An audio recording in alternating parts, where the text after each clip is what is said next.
This farmland gift is really special because we've had it for quite a while now. So it was gifted to us in 2003, and so we've had the opportunity to use the revenue off of the lease of this land to support scholarships in the College of ACES. And over the course of time, they've funded 261 scholarships that is worth almost $690,000, and that's a significant contribution to supporting students in getting an education.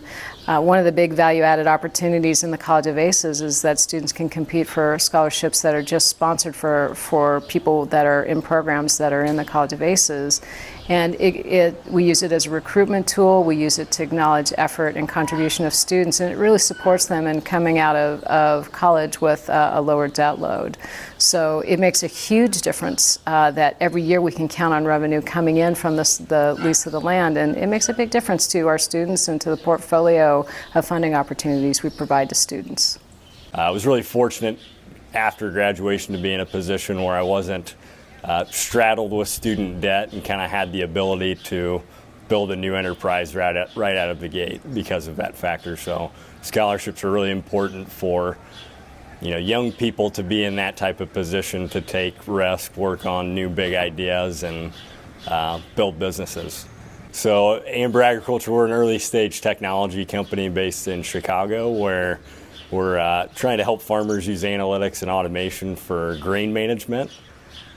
Our core technology is this kernel-like sensor about the size of your thumb that does temperature, humidity, moisture, but also historical location. So it's kind of this first sensor that can flow wherever grain does. We help farmers first with grain management for grain bins, but since it can flow with the grain, we can do cool analytics and tracking across the grain supply chain. So there are all these firsts that Illinois is famous for, and I think that's what the students resonate with. Whether it has to do with farming, whether it has to do with business, whether it has to do with new ventures, whether it has to do with ways in which the world gets connected, the internet. Everything had its start at the University of Illinois.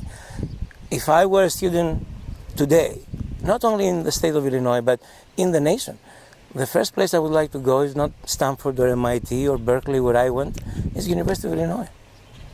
Well, I think most people settle into a place of wanting to create a sustainable future for agriculture.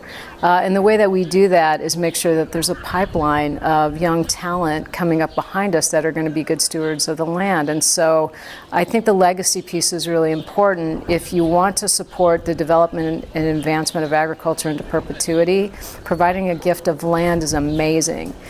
We see these gifts used for lots of things. So many people will ask us to dedicate it to scholarships. We've also had people give us gifts of land that are used to fund county extension offices, operational support for those. We've had gifts of land where the proceeds from the land leases have gone to 4-H functions in particular counties. So if you want to create a long-term legacy that helps build a future for food and ag, it's a fabulous thing to do. And for us, it's important to me as an agriculturalist myself to be a good steward of the land. So this is some of the most productive land in the world, and we want to make sure that it stays in crop production. And so we steward that land the best way that we can and use it to fuel the future of agriculture. I think there's always an experience that goes along with that. People who give to the university, they have come to terms with the fact that there's not, in my opinion, there's no better investment than investing in the future. And the best way to invest in the future is to invest in young people. I think that's why people give to the universities.